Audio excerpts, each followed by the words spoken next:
अस्सलाम वालेकुम। आज हम एक ऐसी शख्सियत के बारे में बात करने वाले हैं जो रिवायती मदरसे से निकलकर लाखों नौजवानों के स्मार्टफोन्स तक पहुंच गए। जी हाँ, ये हैं मुफ्ती तारिक मसूद, डिजिटल दौर के एक बहुत ही मुनफरिद मुबल्लिग। तो सबसे पहला और बड़ा सवाल यही है कि आखिर एक रिवायती आलिम दीन में ऐसी क्या खास बात है कि वो आज की नौजवान नस्ल के लिए मतलब एक आइकॉन बन गए हैं। चलें इसी सवाल का जवाब ढूंढते हैं। देखें, इनकी मकबूलियत का राज कोई बहुत पेचीदा फार्मूला नहीं है, बल्कि ये उनका अपना एक मुनफरिद अंदाज है। वो मुश्किल से मुश्किल दीनी मसाइल को बिल्कुल आम, सादा ज़बान में समझाते हैं, साथ में हल्का फुल्का मज़ा भी होता है। लेकिन शायद सबसे अहम बात यह है कि वो उन मौज़ूआत पर बात करने से बिल्कुल नहीं घबराते जिन पर आज का नौजवान बात करना चाहता है। लेकिन उनके इस जदीद अंदाज के पीछे एक बहुत मजबूत और रवायती इल्मी पसे मंज़र है। तो चलें अब ज़रा पीछे चलते हैं और देखते हैं कि इनका ये सफ़र एक तालिबे इल्म से मुफ्ती बनने तक का कैसा रहा।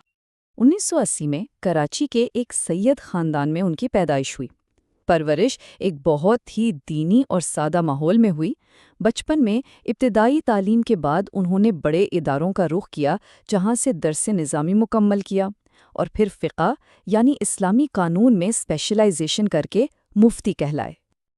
अब अगर आसान लफ्ज़ों में समझें तो इनकी इल्मी बुनियाद बहुत मजबूत है।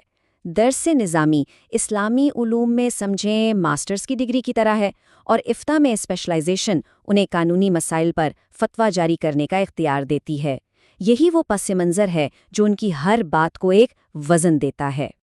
तो ये तो हो गई उनकी तालीम और तरबियत। अब देखते हैं कि वो किन मौज़ूआत पर सबसे ज़्यादा बात करते हैं और उनकी तालीमात का असल मरकज़ क्या है। इनकी तालीमात का मरकज़ क्या है? अच्छा, ये बड़ा दिलचस्प है। उनकी गुफ्तगू का तकरीबन 40% हिस्सा शादी और फैमिली लाइफ के इर्द गिर्द घूमता है, जिसमें वो निकाह को आसान बनाने पर बहुत जोर देते हैं। उसके बाद 30% तवज्जो नौजवानों के हकीकी मसाइल पर होती है, और शायद यही इनकी मकबूलियत की एक बहुत बड़ी वजह है। और उनकी तालीमात सिर्फ बयानात और लेक्चर्स तक महदूद नहीं हैं। उन्होंने कई किताबें भी लिखी हैं जो इन्हीं मौज़ूआत का अहाता करती हैं, जैसे अज़दिवाजी ज़िंदगी के मसाइल और नौजवानों के सवालात। ये किताबें ज़ाहिर करती हैं कि वो इन मौज़ूआत पर कितनी गहराई से काम कर रहे हैं। आइए अब इस बात का जायज़ा लेते हैं कि इन तालीमात का अमली तौर पर असर क्या हुआ है। इनका असर रसूख सिर्फ डिजिटल दुनिया तक महदूद नहीं, बल्कि हकीकी इदारों की शक्ल में भी हमें नज़र आता है। इनके असर का अंदाज़ा लगाने के लिए शायद एक ही लफ्ज़ काफ़ी है: लाखों। सोशल मीडिया के जितने भी बड़े प्लेटफॉर्म्स हैं, यूट्यूब, फेसबुक, इंस्टाग्राम, टिकटॉक, हर जगह इनके लाखों फॉलोअर्स हैं, जो ये बताता है कि उनका पैगाम कितने बड़े पैमाने पर पहुंच रहा है। और ये असर सिर्फ सोशल मीडिया तक ही नहीं है। उन्होंने कराची में जामिया तरबियत अल इस्लाम के नाम से एक इदारा भी कायम किया है, जहां दीनी तालीम और नौजवानों की तरबियत का काम होता है। साथ ही तौहीद टीवी नेटवर्क के नाम से एक पूरी मीडिया टीम है जो इनके बयानात को मुनज़्ज़म तरीके से नशर करती है।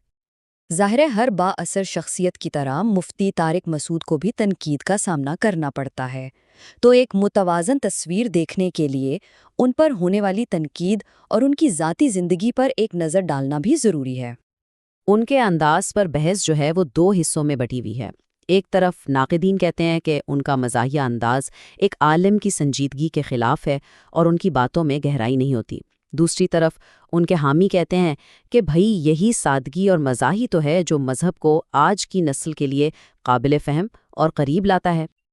तनकीद से हटकर अगर उनकी ज़ाती शख्सियत को देखा जाए तो ज़राए बताते हैं कि वो एक बहुत ही सादा तर्ज़ ज़िंदगी गुजारते हैं और अपनी तबीयत में बहुत नरम दिल और मेहरबान हैं। शायद उनका यही गैर रस्मी मिजाज ही लोगों को उनके करीब लाता है।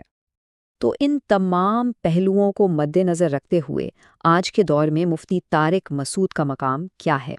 आइए उनके मजमूई असरात का एक खुलासा करते हैं। खुलासा ये है कि उन्होंने रवायती दीनी तालीम और जदीद दौर के नौजवानों के दरमियान एक पुल का किरदार अदा किया है।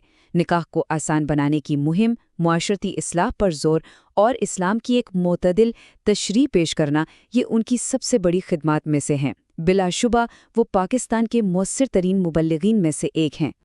मुफ्ती तारिक मसूद की ये पूरी कहानी हमें एक बहुत اہم سوال پر سوچنے پر مجبور کرتی ہے۔ اس ڈیجیٹل دور میں جہاں معلومات ہر کسی کی دسترس میں ہیں، مذہبی رہنماؤں کا آخر کردار کیا ہونا چاہیے؟ کیا انہیں روایتی طریقوں پر ہی قائم رہنا چاہیے یا پھر وقت کے ساتھ اپنے انداز کو بدلنا چاہیے؟ اس پر غور ضرور کیجیے گا۔